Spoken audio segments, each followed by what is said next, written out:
G'day YouTubers, and thank you for tuning into the Dice for That Toy Review. And today, of course, I'm going to be taking a look at one for that product. That's pretty much normal somehow, eh? I feel like, I don't know why am I doing just one product only and not two. That's a bit of a boring statement to probably say the least. And it's this. Okay, yes, it's called the Flip That Origami British Wolf Collection. Yes, British Wolf Collection, that's what I've just said, essentially wise. It's a Big Fish Frenzy 12-pack. Very lazy naming. Could have been pulling off something better than that. £32. Flippin' out, £32? That is just so ludicrous. I mean, this is like a kid's toy that has been designed to trap and pesterise parents. And, you know, trapping children in order to incentivise parents in a very simple way to purchase this product. Maybe I feel like it's best to change the pricing on that. Just flipping ridiculous. There's the back of the packaging here. It looks quite nice, despite of how expensive it is. Look, I love that picture of a seagull. I think it's a black-headed one. Basically flying in a sort of perspective 3D sort of design, you know. It's nice. I like the way it's been designed like that. Okay, and we've also got the other critters here. And I think it's going to be quite a bit of a bland product because I've already had some recurring species from like other previous products. That's it. And just a normal flip-up toy review with a toy train at the background here, and a lot of rubbish. And speaking of rubbish, before I should actually move along, there's actually something very, very disgusting in my neighbourhood here. And just taking a look at my neighbourhood now, just after I did the horror video that I did, which was made just around midnight, and I mean freaking hell. That video gave me a flipping heart attack, and of course there's no such thing as ghosts.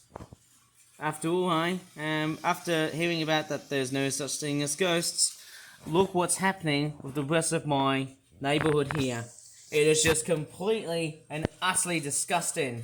And I'm trying to be very careful here as I'm actually filming around my neighbourhood here because there are people outside here and I really want to give them personal space and to keep it in a very privatised level of not filming them.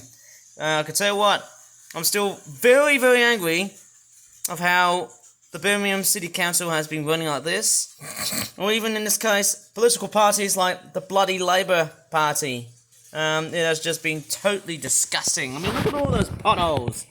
Flippin' hell. I mean, Birmingham is now completely in bust. Who thought we were going to be creating and building a better Birmingham? Well, I'm telling you guys, I feel like this is going to be turning into a badder Birmingham than what we had in previous years. It's just so sad. Completely and utterly stupidly sad. As obvious as it sounds. I mean, look at the rest of the whole neighbourhood here. Pothole after pothole after pothole. It is just absolutely ridiculous. Oh, there's a guy running out. I don't know what I'm really saying here, but there's a guy exercising. Just running right over the neighbourhood here while just making a video on YouTube. Good one. But I could tell you what. All of this is just done by lazily planning by the British government. Just look how stupid it is with a bee flying. Was it a fly? I can't really tell. Maybe I need to set up some little lights and stuff. I might have to turn on my light. Maybe I can try to do a bit of moth trapping. Today's temperature is about 17, 18 degrees, so it's a bit warmer in a sense, but it's not hot. Okay, so yeah, just stupid, lazy, dumb planning going by the Birmingham City Council, and of course there's the Labour Party. It has just been completely and utterly disgusting. I mean, look at this.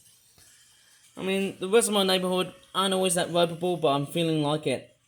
Of course, just look how stupidly recalcitrant the Birmingham City Council and the Labour Government Party has been initiating with this part of the UK. It is just completely disgusting. Okay, I have to get up from that rant or else I can get into too much trouble here. Sorry about that. But anyways, let me just go ahead and show you what comes in this ludicrously expensive set. But first off, take a look at the cormorants here. First, these guys here are actually one of the most brilliantly detailed type of birds. I love the one how it's been rendered like a cormorant. You can definitely see the beak and the face and also the wings and the tail here. They all look nicely detailed. They all represent what cormorants should look like. And there's the great cormorant here. I didn't expect of how amazing these birds are actually nicely detailed. The only thing which I think is missing is probably I feel like there's no detailing. I think one thing I didn't notice, in previous models, they don't actually have any black back wing detailing here, which I think is missing in action. I think I'm being totally careless about that. And there's some more, what do you call them, goose sanders. This is a female one. Juveniles also come in that same colorization here too. I feel like I need to chase down so much more during the autumn and winter and possibly into early spring so that I can probably see more of the specimen right here, of course. And there you go, there's the name here. It's a female goose sander. I probably guess most of these would have been flying back to their breeding grounds. And here's the male. It looks quite cursed with the eyes and stuff. And there's the other side here. This is actually quite a very nice job, well done sort of toy, you know. I love the head and the beak. I love how slender and elegant this water bird is. And now we'll take a look at the fish. We'll take a look at the salmon first. I love how cool and funky the fins are. Grey and black with a bit of gold on the eyes and stuff. It looks quite great. But then we're getting into the part which I feel like, yes, this one here looks very, very nicely detailed. Although I do think, you know, I feel like it's showing signs that this toy isn't really properly detailed. I mean, I can definitely see a bit of overspraying here. It's a little bit like making toys from the factories out of China. But I'm not that perfect. Okay, as you can see, that's the rest of this whole fish. There's the other side there.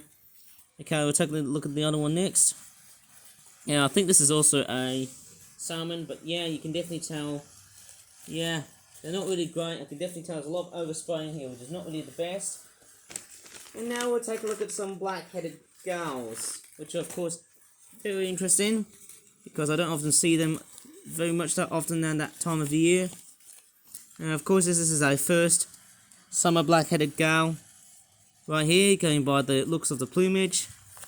Okay, turning from side to side, it looks very, very good. There's the other side here too. Fancy that. And then we've also got a first winter black-headed gull. Okay, it looks very interesting, noticing that the beak is a very totally different colour here, eh? Nice, of course, very, very nice looking details here.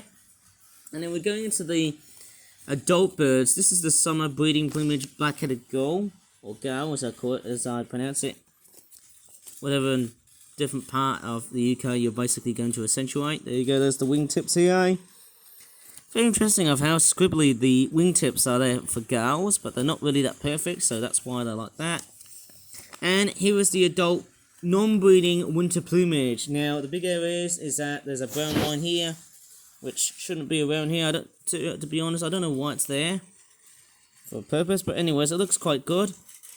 Apart from the brown line, which doesn't make any sense for me though. It does seem a little bit offset in between the dark speck, like with those winter like headphone things, whatever they call them, like a dark patch on the side of the bird here. It's like ears and stuff.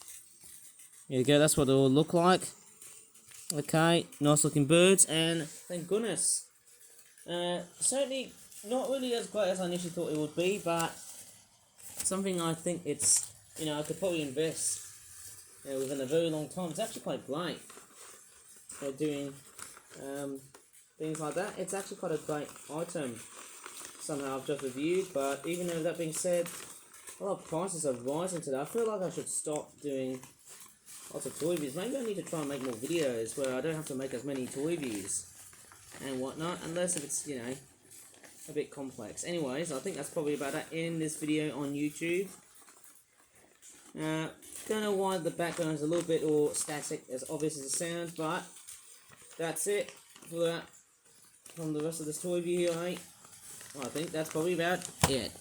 So, within this very short and sharp toy review, if you really enjoyed it, so far of like, please give this video a like, subscribe for more Flip Flap videos in the future, and as always, thanks so much for watching. Goodbye for now, and watch that train go.